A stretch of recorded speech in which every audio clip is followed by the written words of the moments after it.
परिवर्तन पथे पथे एक स्वयं चालित ट्रस्ट आज तार चतुर्थतम जन्मवार्षिक उत्सव अवसर में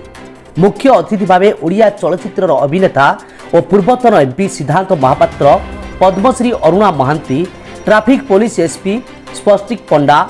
संगठन सभापति सुब्रत कुमार पंडा को उपस्थिति रे किछि अंध व्यक्ति को शीतवस्त्र प्रदान करने सहित सांबादिक मानक मानपत्र दे सम्मानित करा जायछि। सेही सांबादिक हेउछंती ओटीवी रो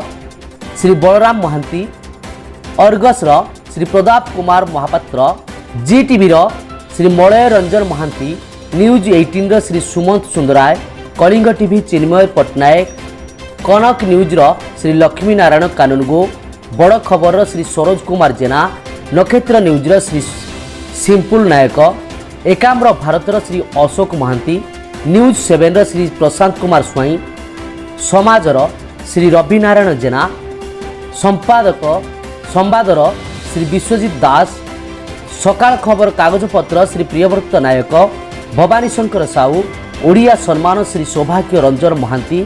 शुभकर्मर श्री मायाधर बेहेरा, निर्भयर श्री राजकिशोर बेहेरा,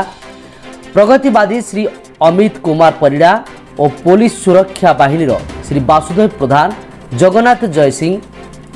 श्रीमती रीता सेनापति, श्री जितेंद्र प्रधान, श्री शुभ्रांशु शेखर साहू, समाजसेवी श्री विपिन बेहेरा, श्री बाबाजी चरण साहू, श्री जेना, श्री टूना जेना, सनत कुमार महांती, कानन बिहारी नायक, सुधाकर मिश्र को मंचरे सम्मानित भाव सम्मानित कराइथिला। ब्यूरो रिपोर्ट, सुसंवाद लाइव।